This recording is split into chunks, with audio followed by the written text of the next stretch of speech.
Bonjour à tous, dans cette vidéo je montre comment résoudre une équation du type f de x égale y. Donc une équation dans laquelle y est connu, est un nombre connu, petit f est une fonction connue, et on cherche les valeurs de la variable petit x, telles que leur image par la fonction petit f donne y. Donc en fait ce qu'on recherche, c'est une recherche d'antécédents, puisque les valeurs de x pour lesquelles f de x égale y, ce sont les antécédents de y par la fonction petit f. Alors, comment fait-on pour résoudre une telle équation? Prenons un exemple. Petit f est la fonction inverse. Ça nous donne à résoudre l'équation 1 sur x égale y. Dans cette équation, on reconnaît 1 sur x qui est la fonction inverse. On sait que la fonction inverse a une réciproque qui est elle-même. Eh bien, on va appliquer la fonction réciproque, la fonction 1 sur x, à chaque membre de l'équation ici. Et du coup, comme c'est la fonction réciproque de 1 sur x, je vais trouver directement la variable, ce que je cherchais au niveau du membre de gauche. Et au niveau du membre de droite, évidemment, il faut appliquer la fonction inverse. Alors évidemment, pour pouvoir appliquer la fonction inverse à y, je vais remplacer x par y, et je vais donc faire 1 divisé par y. Il faut que y soit différent de 0. Sous cette condition y différent de 0, bien je peux appliquer la fonction inverse et écrire le membre de droite égal à 1 sur y.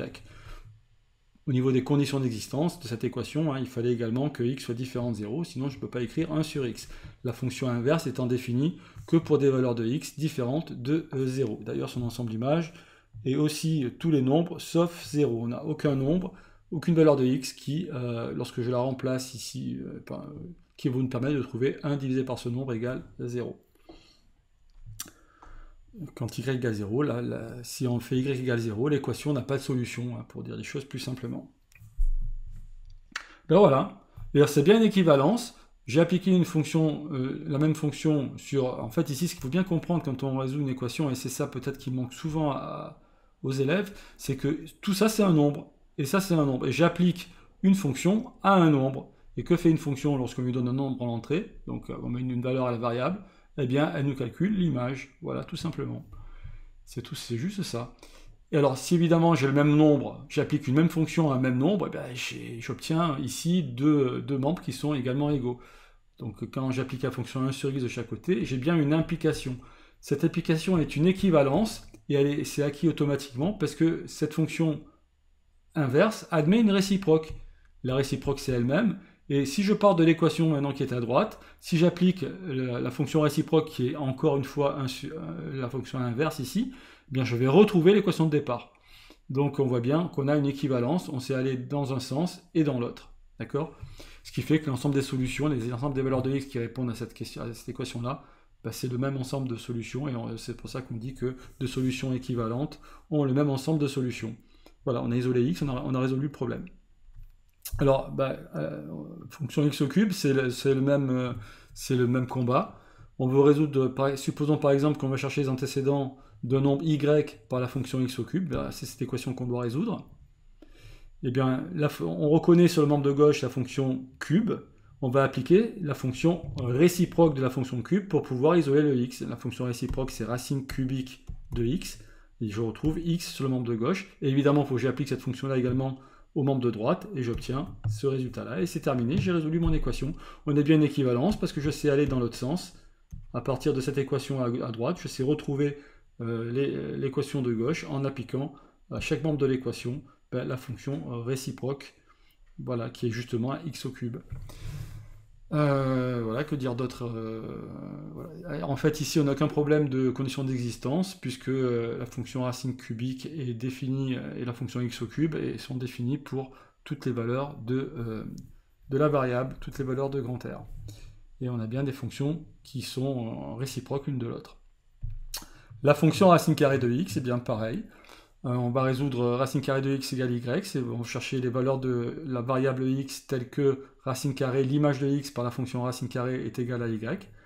Eh bien, on sait que la fonction racine carrée a une fonction réciproque, qui est la fonction x carré, mais attention, ça n'est pas la fonction de référence, quand x égale 2, j'obtiens 4 ici, ce n'est pas la fonction de référence, c'est une fonction c'est la fonction x carré, mais limitée aux valeurs de x qui sont positives. Donc, le graphe de la réciproque de racine carrée de x, c'est la moitié du graphe de la fonction x carré de référence, d'accord? Puisqu'on a vu que la fonction x carré n'a pas de réciproque, puisque pour un y donné, quand cet y est strictement positif, eh bien on a deux valeurs possibles, on a deux antécédents, hein, deux valeurs possibles pour la variable qui donne le même y. Par exemple, quand y égale 4, eh bien j'ai x égale 2 et x égale moins 2, qui sont deux antécédents possibles. Donc, voilà.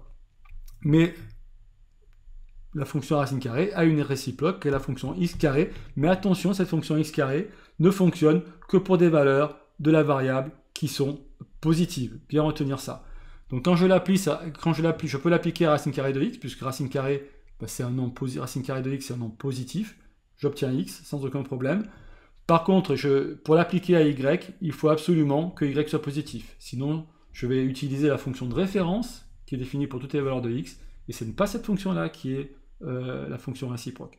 Donc il y a deux conditions à bien respecter pour avoir cette équivalence, c'est que x doit être positif, mais ça c'est que son existence de la racine, mais également pour pouvoir appliquer la fonction réciproque x carré, il faut que y soit positif. Et d'ailleurs, si y est négatif, hein, on voit bien que, il faut traiter le cas d'ailleurs, hein, si y est négatif, on voit très bien qu'il n'y a pas d'antécédent, hein, il n'y a pas d'antécédent, donc il n'y a pas de solution à l'équation f de x égale y. Racine carrée de x égale, on ne trouve pas de x tel que racine carrée de x soit négatif. Voilà. Et la fonction réciproque, c'est la fonction racine carrée de x. Et dans ce cas-là, ça fonctionne. Là aussi, il y a une petite subtilité, hein, parce que quand j'applique la fonction racine carrée aux deux membres de l'équation, je vais obtenir quelque chose du style racine carrée de x égale racine carrée de y carré. Ça, c'est dans l'autre sens. Alors, racine carrée de x, c'est bien le membre que j'avais ici, mais là, ce que je veux, moi, c'est y. Et à quelle condition racine carrée de y carré égale y? À condition que y soit positif. Parce que si y est négatif, prenez racine carrée de moins 2 au carré, ça fait racine carrée de 4, ça fait 2. Vous voyez qu'ici j'ai 2, et pourtant le nombre qui est au carré ici, eh bien c'est un nombre négatif, donc je ne peux pas écrire que racine carrée de... alors je vais l'appeler y, mais on pourrait l'appeler x, hein, peu importe le nom qu'on donne. Ici, si je considère la fonction racine carrée de x, alors, bon, restons sur racine carrée de y carré ici. Ici, mon y est égal à moins 2, hein, on est bien d'accord. Y est ici, et y vaut moins 2. Et vous voyez, je ne peux pas écrire que racine carrée de y carré, c'est y. Donc, quand on applique la fonction racine carrée ici, je ne peux pas forcément dire que racine carrée de y carré, c'est y. Mais là, je peux le dire, parce que j'ai supposé que y était positif. D'accord? Donc, on a bien une équivalence ici, et on n'a qu'un seul antécédent de y positif par la fonction racine carrée, c'est la valeur de x telle que x égale y carré. Voilà. Un exemple, là, si je prends comme pour y, si je prends y égale 4, eh bien, je vais résoudre racine carrée de x égale 4. Eh bien ça va être équivalent. Alors, 4 est bien positif, donc j'ai aucun problème pour appliquer la fonction x carré de chaque côté, qui peut être pris comme fonction réciproque. Et j'obtiens que x égale 16. Voilà. Ok. Et je peux appliquer la fonction racine carrée de l'autre côté. Racine carrée de x, ça va donner x. Racine carrée de 16, ça va me donner 4. Voilà, donc ça marche très très bien. Voilà, mais alors là, ici, je reprends un petit peu ce que je viens de dire. Racine carrée de x, le tout au carré, ça, il n'y a aucun problème. Je pars de x, par exemple, x égale 4. J'applique la fonction racine carrée. Donc, je sais que x est forcément positif, hein, puisque sinon, je ne peux pas appliquer la fonction racine carrée. J'obtiens 4, racine carrée de 4 qui est égale à 2. Et puis après, je mets ça au carré. Là, je vais retenir 4. Donc là, il n'y a aucun problème. Si je pars de x, je fais la racine. X est forcément positif pour faire la racine. J'en prends le carré après, je reviens sur la valeur de x de départ. Ça marche à tous les coups, grâce aux conditions d'existence. Par contre, cette égalité-là, tu vois, cette égalité-là n'est pas tout à fait la même. Je pars de x et j'applique d'abord le carré. Donc je peux partir par exemple de moins 2, j'applique la fonction carré, j'obtiens 4. Mais si j'applique la fonction racine carrée de x, je vais obtenir 2. Or, 2, c'est pas moins 2. Donc vous voyez que racine carrée de x n'est pas la fonction réciproque de x carré. Elle est la fonction réciproque que si ici je pars d'un nombre positif. Et alors, comment fait-on? Donc si x est positif, il n'y a aucun problème, je peux l'écrire. Je peux écrire ça. Par contre, si x est négatif, eh bien la subtilité, c'est de remarquer que la fonction x carré est paire. Donc je peux toujours dire que x carré c'est égal à moins x carré. Donc si x est négatif, eh bien je peux mettre les parenthèses ici, hein, c'est moins x le tout au carré. Si x est négatif ici, je peux toujours dire que x carré c'est égal à moins x le tout au carré. Vous voyez, je peux remplacer x carré par moins x au carré, et là moins x sera positif. Et bah, deux nombres opposés ont le même carré, donc ça ne change pas du tout la valeur du nombre final. Donc ce nombre-là est bien égal à celui-ci, puisque ce que j'ai à l'intérieur, ce qu'il y a sous la racine, ce sont deux nombres égaux. Et par contre, là je peux écrire que racine carrée de moins x au carré, c'est moins x, parce que moins x est positif, et donc il n'y a aucun souci à écrire que c'est égal à moins x. En gros, hein, la fonction racine carrée de x carré, c'est égal à la valeur absolue de x. C'est égal à x si x est positif, et c'est égal à moins x si x est négatif. Dans tous les cas, il faut écrire quelque chose qui est positif ici, puisqu'une racine carrée est positive. Donc si x est négatif, je dois prendre l'opposé. C'est pas très compliqué à comprendre, et voilà, il faut bien retenir ça. Et alors on va justement le rencontrer de nouveau ici. Maintenant, supposons que j'ai à résoudre l'équation x carré égale y, donc je cherche les antécédents de y par la fonction x carré cette fois. Eh bien, déjà, si y est négatif, on n'a pas de solution, pas d'antécédent, hein, on est bien d'accord. Donc on suppose que y est positif. Si y est positif, on peut appliquer la fonction racine carrée de x à chaque membre de l'équation qui est de départ. Donc j'obtiens racine carrée de x carré égale racine carrée de y. Alors vous voyez, j'ai pris la précaution de ne pas remplacer racine carrée de x carré par x, parce que tout dépend du signe de x. Pour l'instant, x peut, comme je pars de la fonction x carré ici qui ne me donne aucune contrainte sur x peut très bien être négatif. Je ne peux pas dire que racine carrée de x carré c'est x. Si x est positif, je peux le dire et j'obtiens comme solution x égale racine carrée de y. Mais si x est négatif, eh bien je dois faire le cheminement que j'ai fait précédemment et je dois dire que racine carrée de x carré c'est moins x. Et donc j'obtiens cette équation-là devient cette équation ici, si x est négatif. Et j'obtiens que x égale à moins racine carrée de y cette fois. Donc en réalité, hein, quand on veut résoudre, prenons y égale 4 par exemple, vous voyez très bien qu'il y a deux solutions possibles. Hein. Donc si je veux résoudre l'équation x carré égale 4, je peux appliquer la fonction racine carrée, donc j'obtiens racine carrée de x carré égale 2, mais attention, j'ai deux solutions. Si je considère la partie de la courbe, la partie de la fonction x carré qui est ici, dans cet intervalle des x positifs, j'ai une solution qui est 2. Donc si x est positif, j'ai une solution, c'est x égale 2. Mais si x est négatif, j'ai aussi une solution qui est x égale moins 2. Voilà. Et donc, parce que quand ici x est négatif, racine carrée de x carré, c'est moins x. Et j'obtiens moins x égale 2, c'est-à-dire x égale moins 2. Vous voyez ? Mais on ne fera pas tout ce cheminement à chaque fois. Ce qu'il faut retenir, c'est vraiment ça. C'est très très important. Voilà, ça on va l'utiliser, on utilisera directement cette propriété-là. Donc supposez que vous ayez à résoudre une équation du type x carré égale y. Donc finalement, comme je disais précédemment, c'est une équation qui se ramène à la recherche des antécédents de y par la fonction x carré. Eh bien, cette équation est équivalente à deux équations. Soit x est égal à racine carrée de y, soit x est égal à moins racine carrée de y. On est bien d'accord, x carré égale 4. Eh bien, il y a deux solutions, x égale 2 ou x égale moins 2. D'accord ? Voilà, très très important de retenir ça.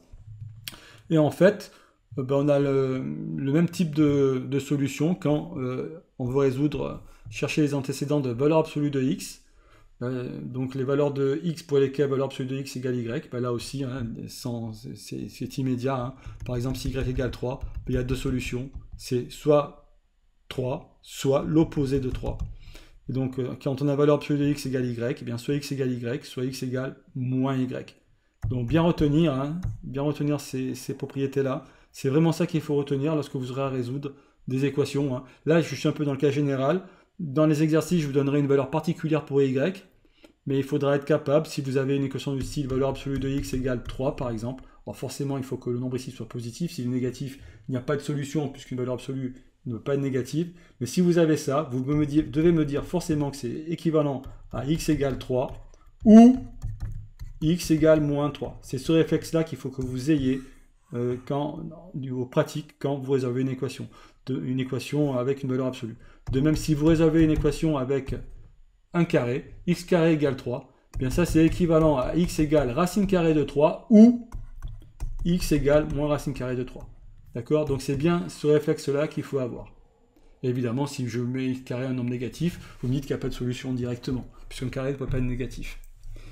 Voilà, donc très important. Je terminerai cette vidéo pour bien comprendre ce qu'on fait là. Ce qu'on fait là, finalement, ce sont des méthodes. Ce qu'on a obtenu là avec les fonctions réciproques, c'est des méthodes pour résoudre des équations du type f de x égale y. Par exemple, ici, vous avez une équation du type x plus c égale y. On pourrait considérer que la fonction f de x, c'est x plus c, et sa réciproque, on peut l'appeler g de x, par exemple, ben, ça va être x moins c. Hein, c'est ce qu'on avait vu dans les exemples avec x plus 2 et x moins 2. Et en réalité, quand je résous cette équation, eh bien, on dit, hein, dans la pratique, on vous a toujours dit, on ajoute moins c de chaque côté, mais en réalité, ce qu'on fait, c'est qu'on applique la fonction x moins c de chaque côté, qui est la fonction réciproque de x plus c. Et évidemment, quand on applique ça à y, on obtient y moins c. Voilà, et on résout comme ça l'équation. De même, deuxième principe d'équivalence, quand on veut isoler dans une équation avec a fois x égale y, quand on veut isoler x, on vous dit il faut diviser par a de chaque côté. Bon, attention, en prenant évidemment la précaution d'avoir a différent de 0. Bien en réalité, ce que vous avez là, on pourrait très bien dire que f de x, la fonction que l'on considère, c'est a fois x, et la fonction réciproque, eh bien c'est x divisé par a, avec évidemment a différent de 0, hein, pour qu'il y ait une fonction réciproque. Sinon, bah, ça ferait la fonction nulle, f de x égale 0, ce serait une fonction constante avec y qui est toujours égal à 0, et évidemment cette fonction-là n'a pas de réciproque, puisque pour un y donné, vous avez une infinité d'antécédents. Voilà, donc bien retenu. Et là, effectivement, on dit à chaque fois, on multiplie par l'inverse de petit a, mais en réalité, on pourrait dire qu'on applique la fonction x sur a à chaque membre de l'équation, et c'est bien équivalence, parce que si on réapplique la fonction réciproque qui est a fois x, ben on reviendra sur l'équation de départ. Voilà. Je vous remercie de votre attention et retenez bien, donc une vidéo importante, hein, je pense, parce que bien, ça montre comment raisonner quand on résout des équations, ce que vous n'avez pas toujours en tête. Quand on résout une équation, quand on passe d'une équation à une autre, il faut toujours se demander qu'est-ce que j'ai fait sur chaque membre. À moins évidemment que vous ayez simplement simplifié l'écriture d'un des deux membres. Auquel cas vous ne changez pas le nombre en simplifiant l'écriture et vous obtenez une deuxième équation. Mais sinon, en général, ben pour réussir à isoler la variable, l'inconnu, hein, ici la variable c'est dans des antécédents, c'est l'inconnu, eh bien il faut appliquer la même fonction des deux côtés. Il faut toujours faire ça. Et si cette fonction admet une réciproque, alors vous avez bien une équivalence. Attention, il faut que la fonction admette une réciproque pour avoir l'équivalence.